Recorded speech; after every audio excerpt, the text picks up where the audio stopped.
Quality और consistent performance के लिए सिर्फ सिल्वर पंप्स एंड मोटर्स, नाम याद रखना। તો મહારાષ્ટ્રમાં મુખ્યમંત્રીના નામને લઈને મૂંઝવણ વધી છે। એકનાથ શિંદે ગઈકાલે રાજીનામું આપી ચૂક્યા છે। પરિણામના 4 દિવસ બાદ પણ સીએમ પદનો ચહેરો નક્કી નથી થયો।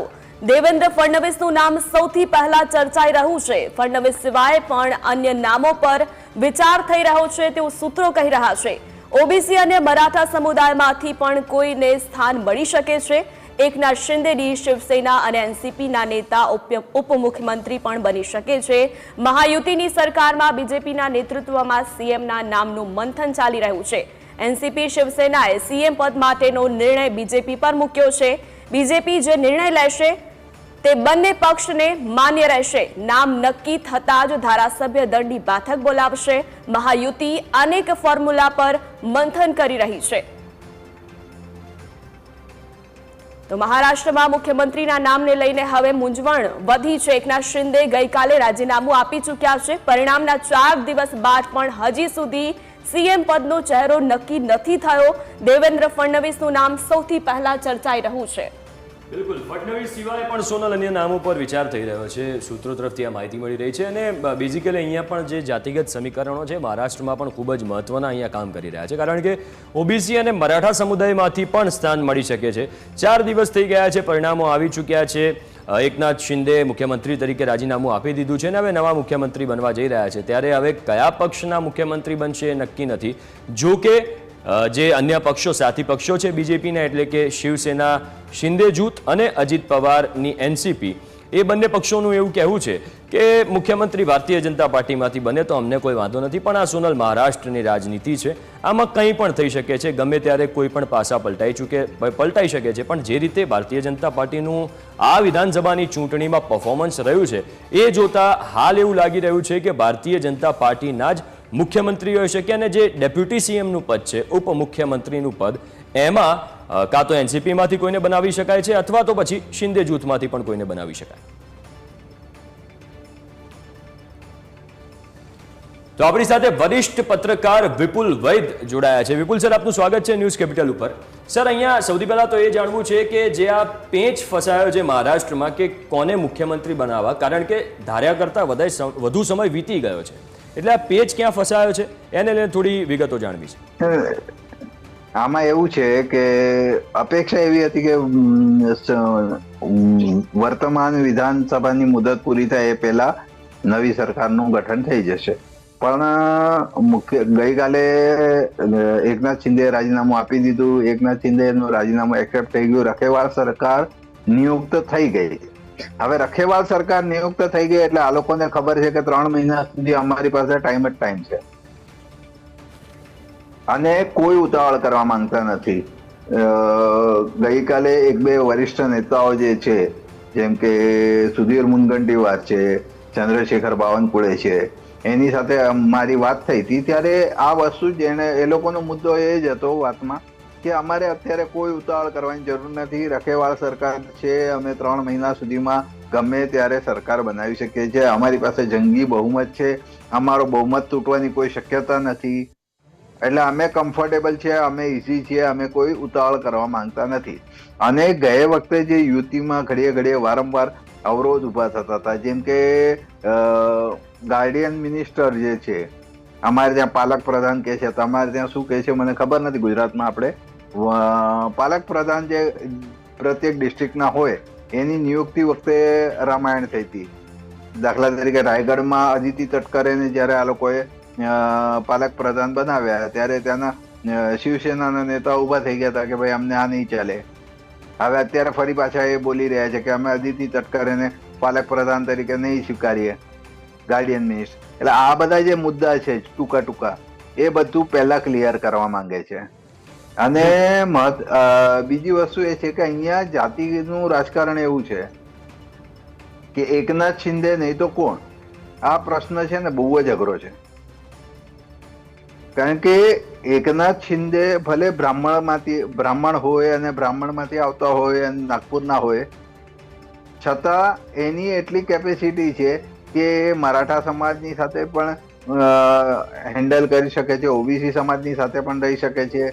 અચ્છા, ઓબીસી સમાજ ભાજપનો પહેલેથી સપોર્ટર રહ્યો છે, એટલે ઓબીસી સમાજને નારાજ તમે કરી શકો નહીં. અચ્છા, મરાઠા સમાજ અત્યારે ભાજપથી નારાજ છે, પણ મરાઠા સમાજનું મહારાષ્ટ્રના રાજકારણમાં ઘણું ચલણ છે, એટલે મરાઠા સમાજને તમે નારાજ કરી શકો નહીં. એટલે જો તમે મરાઠા મુખ્યપ્રધાન બનાવ્યો તો તમારા ઓબીસી સપોર્ટર જે છે, તમારો મૂળ સપોર્ટર ઓબીસી, એ નારાજ થઈ જશે.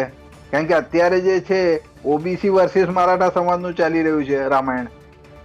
તો આ સ્થિતિ એવી પ્રવાહી છે, એટલે આ સ્થિતિમાં તમારી પાસે બે ઓપ્શન છે.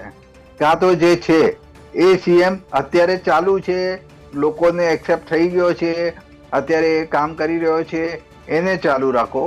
નહીં તો જે માણસ કેપેબલ છે આ બધું હેન્ડલ કરવા માટે, દાખલા તરીકે દેવેન્દ્ર ફડણવીસ, તો એને ચાલુ રાખો. પણ અત્યારે જે છે ભાજપના મોડી મંડળના દિમાગમાં કોણ જાણે શું ચાલે છે. એ લોકોને એવું છે કે કોઈ વ્યક્તિને આગળ કરવો જ નહીં.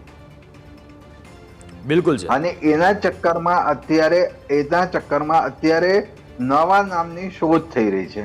હવે આ નવા નામની શોધ કરવામાં સમય જઈ રહ્યો છે. બીજી બાજુ એમણે સાથી પક્ષોને કીધું છે કે તમારું બધું સ્ટેન્ડ ક્લિયર કરો. તમારે ત્યાંથી મિનિસ્ટર કોણ હશે, પછી જે ગુજરાત પેટર્ન છે એ જ ગુજરાત પેટર્ન મહારાષ્ટ્રમાં લાગુ થવા જઈ રહી છે. એટલે કે 90% જૂના પ્રધાનોને કાઢી નાખવાના છે.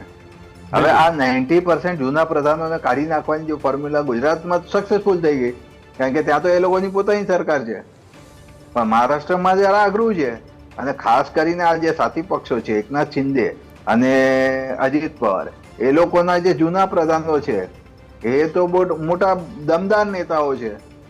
એટલે જેટલું આ એકનાથ શિંદેનું પોતાનું વજન છે એટલા જ વજનદાર નેતાઓ બીજા તમે મિનિસ્ટર બનાવીને રાખેલા છે. હવે એને તમે કહો કે ભાઈ તમારે કાલથી ઘરે બેસવાનું છે, તો કેવી રીતે થાય? બિલકુલ. એટલે આ બધી જે તડજોડ છે, આ બધી તડજોડ કરવા માટે એને બંને સાથી પક્ષોને સમય આપવામાં આવ્યો છે. એટલે બીજેપી શું છે, એવી સેફ ગેમ રમી રહી છે કે તમે તમારા 90% પ્રધાનોમાંથી કોને ઘરે બેસાડવાના છો એ નક્કી કરો.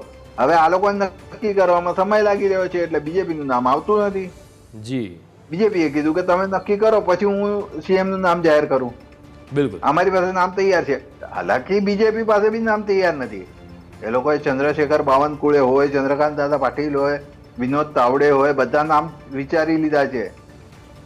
સરપ્રાઇઝ પેકેજમાં શ્રીકાંત ભારતીય હોય, આશીષ શેલાર હોય, એ નામ બી વિચારી લીધા છે. બિલકુલ. પણ અત્યારે એ પોતે ટેન્શનમાં છે કે ઓબીસી આપવું તો મરાઠા નારાજ, મરાઠા આપવું તો ઓબીસી નારાજ, બ્રાહ્મણ આપવું તો બંને નારાજ. તો હું આપું કોને? હવે આમ જોવા જાવ તો સુધીર મુનગંટીવાર ઘણા સિનિયર છે, અને સુધીર મુનગંટીવાર વર્ષોથી રાજકારણમાં છે. એમનો હોલ્ડ પણ હતો, એક સમયે પ્રદેશાધ્યક્ષ પણ હતા. હવે દાખલા તરીકે ભાજપનું સૂત્ર પહેલા એવું હતું કે જે પ્રદેશાધ્યક્ષ હોય એ સીએમ બને જ્યારે સરકાર આવે ત્યારે. તો એ હિસાબે ચંદ્રશેખર બાવનકુળેનો દાવો લાગે છે, કારણ કે એ પ્રદેશાધ્યક્ષ છે અત્યારે. પછી એક છે ભૂતપૂર્વ મુખ્યપ્રધાન જે હોય એનો દાવો લાગે, એટલે દેવેન્દ્ર ફડણવીસનો દાવો લાગે છે. આ બંને દાવા લાગેલા છે. એના ઉપર તમારે જે નવું વિચારે છે, એટલે આ જે રીતે આ લોકો વિલંબ કરી રહ્યા છે ભાજપ વાળા સીએમ ના નામની જાહેરાતમાં, ભલે એ લોકો ઓઠા આ લોકોના લે છે, આ લોકોનો ખભો ઇસ્તેમાલ કરે છે. અત્યારે બંનેને હાલત એવી કરી નાખી છે. હવે મારા ખ્યાલથી આજે જ એકનાથ શિંદે બોલવું પડ્યું છે કે ભાઈ મને સીએમ ના બનાવો તો કઈ નહીં, મારા દીકરાને ડીસીએમ બનાવો એટલે હું ચૂપચાપ ઘરે બેસું અને રાજકારણમાંથી નિવૃત્તિ લઈ લઉં. બિલકુલ. એટલે આવું બધું છે. એટલે કન્ફ્યુઝિંગ બધાને એટલું કન્ફ્યુઝન છે જી, ભાજપ વાળાઓએ કન્ફ્યુઝન અને સસ્પેન્સ એટલું ક્રિએટ કર્યું છે, અને મેં તો કન્ફ્યુઝન એટલું ક્રિએટ કર્યું છે કે લોકો હવે પોતે ગુચવાવા લાગ્યા છે કે શું આમાં શું નીકળવાનું છે. અને આ લોકોને આદત છે. બિલકુલ. તમામ પક્ષોમાં બેઝિકલી હોય કે મોદી હોય જી, તમામ પક્ષોમાં બેઝિકલી કન્ફ્યુઝન છે એ લોકોને. અને એક સરપ્રાઇઝ પેકેજ પણ મળી શકે, કદાચ દેવેન્દ્ર ફડણવીસનું નામ પણ ના હોય અને એકનાથ શિંદેનું પણ નામ ના હોય, એવું પણ બની શકે છે. બિલકુલ સર, આપ અમારી સાથે જોડાયા, આપનો ખૂબ ખૂબ આભાર. ખૂબ જ સરસ વિગતો આપે આપી છે.